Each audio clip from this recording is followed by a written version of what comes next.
I'm here today to de-influence you. I spent way too much money last year on frivolous stuff that I didn't need and drifted further and further away from minimalism. I have been talking a lot about replacing habits of consumption with habits of creativity.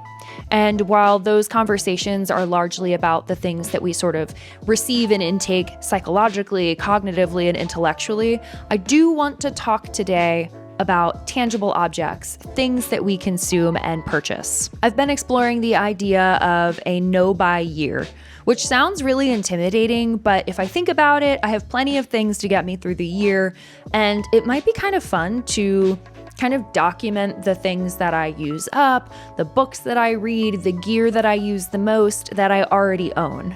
I don't necessarily know how to be accountable to an entire year of no spending, so I'm gonna need to come up with some rules and some sort of accountability system. I had a couple of things in mind, but I would love any suggestions, so if you have successfully completed a no-buy before, give me all of your advice.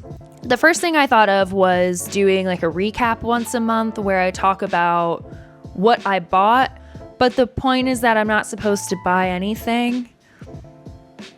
This is why we need rules, because I feel like there are certain things that I'll need to replenish. Like, what if I run out of something that I use all the time that makes my life better? Obviously, I'm gonna replace it. I'm not gonna like deprive myself or punish myself. Rather, I'm trying to be more intentional with like where my money is going and how often I'm spending money. So yeah, maybe like a list in my notes app of all of the things that I am tempted to buy or things that I want to buy, but I resist, or maybe save for a later date so that when like Christmas rolls around at the end of 2026, I actually have a list of things that I'm interested in owning. I don't know how this is gonna work. So this is kind of a half-baked idea and I need a little bit of help. I need some advice. The other thing I was considering, I saw somebody do a video where they showed everything that they consumed over the year. So it was like all of their empty bottles of stuff or like filled journals, filled sketchbooks, like all of it. And I thought that that was really interesting and could be a cool way to like start and finish the year. But then again, I also feel like it's kind of weird to be like, oh, I saved these empty bottles of face wash from the year. So I don't know if I'm going to do that or not, but it's just an idea because I'm thinking more in terms of all of the books that I have to read. Like I have so many cool books that I have not yet read, and I kind of want to make it my objective to like only read books that I already own this year and not bring any more into my house. Like for example, I picked up this book, Autonomous, and it's by Annalee Newitz, and freaking Neil Stephenson had this to say about it. Autonomous is to biotech and AI what Neuromancer was to the internet. I need to read it. I also picked up a couple of books from Adrian Tchaikovsky. I got Service Model, which somebody on LinkedIn recommended to me. And then I also saw this other book by the same author called Alien Clay. And honestly, I was obsessed with the cover art, and so I picked it up. I also am in the midst of reading the Southern Reach series. I read Annihilation and Authority, and I still have to read the other two books in this series. I have so much reading to do. I was gifted Doom and Bloom by Struthless. If you follow Struthless on here, which you absolutely should because he is a major source of creative inspiration in my life. And he's also just such an authentic, down-to-earth person to listen to, so I am oftentimes just listening to Struthless in the background while I'm working on projects. Another cool book that I picked up is the Oh No book, and it's all about type design. My point is, I have a lot of books that I need to read this year, so maybe now that I told you what books I have on my shelf currently, it is now my obligation to read all of them so that in a few months or at the end of the year I can say, hey, I did it. Similarly, I have like tons of journals and art supplies and music gear and all kinds of stuff that I'm just not currently using that much. And yet I find myself looking lustfully at stationery because I can't help myself. It's so beautiful. And every time I go out to like a bookstore or something, I want to buy new books. I want to buy new journals and sketchbooks and pens. Well, I don't need it because I have plenty of these things already. But I want to talk a little bit about gear too. If you've not listened to my music, I highly recommend you do so. I have 2 different music projects. One is called The Shape of Sanctum. Casualties on hollow screens in this machinery. Flesh and cold infusions storm trains losing memory. And I am actually about to release a new EP in the coming weeks, so keep an eye out for that. And then my other project is just a self-titled project. It's called Abigail Vatisse.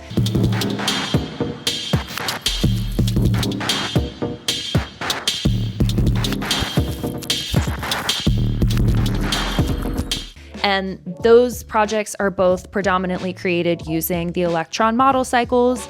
And then I also do have a MIDI controller from Arturia that I use pretty regularly in my process of production.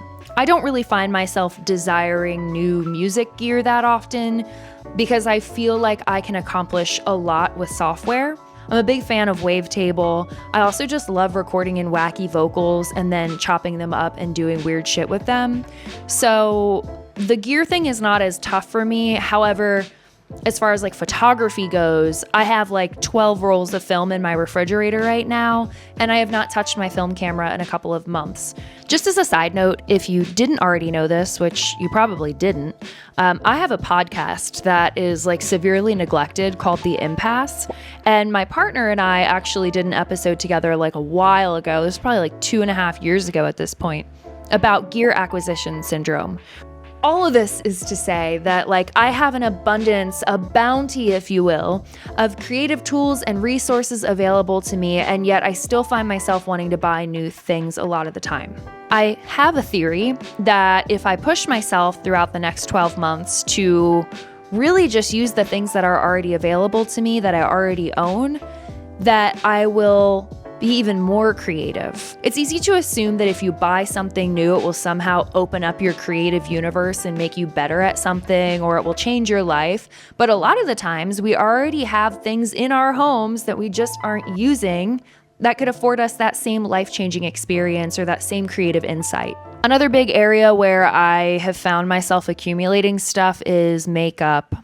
I just have so much fun putting together an outfit and doing weird makeup. And for me as an illustrator and as someone who used to paint and like I have all these different creative pathways, it just feels like an extension of that where I can kind of like wear my creativity every day. And that is really cool, right? It's like really, it feels like a really important part of who I am. The challenge there is it requires the consumption of things.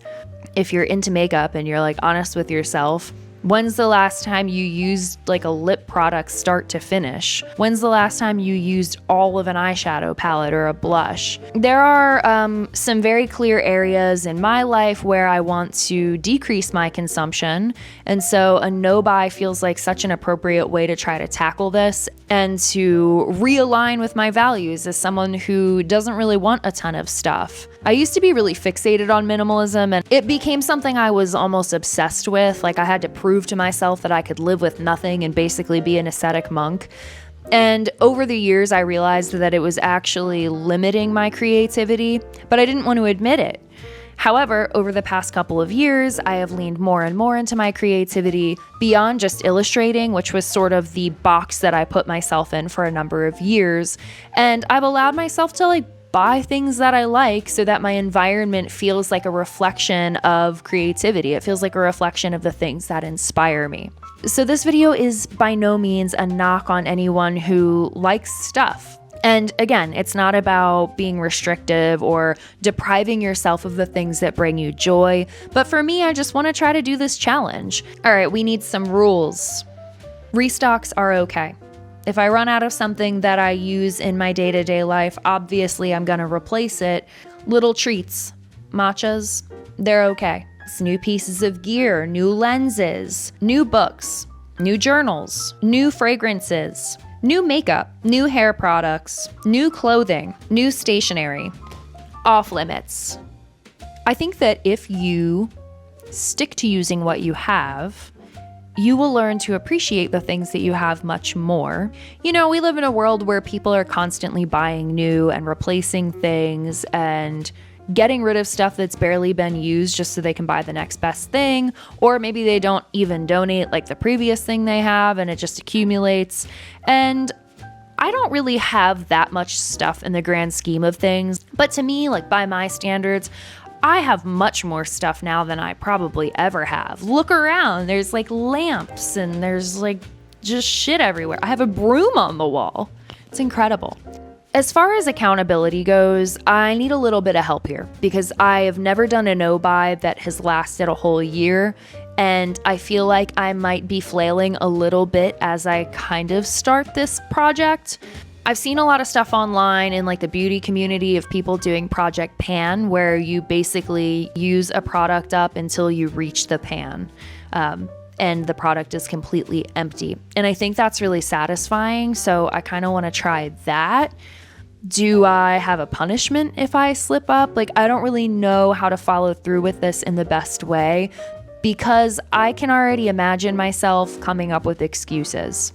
I'm also just curious to know if this sort of thing is interesting to anybody. This channel is so malleable. I feel like I can talk about so many things here and you all just show up with so much love, and it's really cool because I can talk about design and I can show you some cool design books I'm looking through. I can talk about my process as a musician and a producer and show you what I'm working on. I can show you my weird, wacky fit checks from day to day. And I can talk about minimalism and lifestyle and philosophy and AI and technology. And it's just so cool.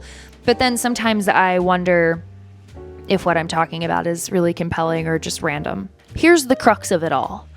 You don't need to buy new things to be creative. You don't need to buy new things to be inspired. You probably have some books on your shelf right now that would be really, really interesting and engaging if you just sat down and cracked it open for a little bit and got off your phone. You know, you probably have some stuff in your closet that you haven't worn in a while that's just like dying to see the light of day.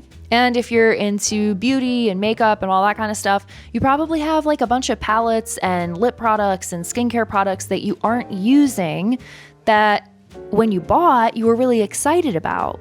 And that's sort of a key takeaway here. Going back to the book Annihilation, when I bought that book, I was so excited because I love the movie. I thought it was a beautiful movie, really fascinating. I was stoked to buy the book. And I have a signed copy, which makes it even more cool. And it just sat on my shelf for 6 months. Why? I was so excited about it. I brought it home. The cover's beautiful. I was just so excited to jump in. Why did it take me 6 months to do it? I think it's partially because we are so inundated with the desire to consume and we're influenced by other people to buy things so that we can fit in or we can be interesting or inspired or better at our craft. But the reality is you should use what you have available to you because the things you have available to you are probably things that at one point in time you found to be compelling and interesting. And that speaks to your creativity. The things that you choose, the things that you've curated, those are things that reflect you to some degree, right? So use those things. Use the things that you have. It is better for the planet. It's better for your wallet. It's better for our collective psyche. Like, let's collapse the economy by leaning into joy and inspiration and simplicity. I'm just kidding. Don't collapse the economy. That'd probably be bad. I don't know anything about economics. Like I said in my last video, think about the millions and billions and gajillions of dollars that are pumped into efforts to keep us buying things, to keep us longing and lusting for new things that we don't actually need. And then when we finally buy those things, they oftentimes end up in a closet or in a donation pile. If you're also down to do a no-buy, let me know. I keep thinking about creating a Discord or some sort of other space where we can talk and interact and share ideas because there are so many facets of this channel, be them like philosophy and AI and tech, design and illustration and art, music, just like lifestyle stuff, fashion stuff. I feel like I contain multitudes, and maybe it would be cool to have a Discord where we can kind of like have different spaces for those different topics. I don't know if anyone would be interested in that, and I honestly don't even really know how Discord works, but it seems like that's where everyone is sort of gravitating to lately. Listen, I'm just sharing some ideas today. I'm just throwing some stuff out there that's on my mind. Tell me if you have successfully accomplished a no-buy, what worked for you, what didn't work for you, how did you hold yourself accountable? And what kind of strategies do you use when you feel yourself wanting to buy new things even though you know you don't need them? All right, my friends, I am done rambling for today. If you enjoyed this video, please consider subscribing. As a small and growing channel, I really appreciate the support, and I'll catch you next time. Bye. Bye.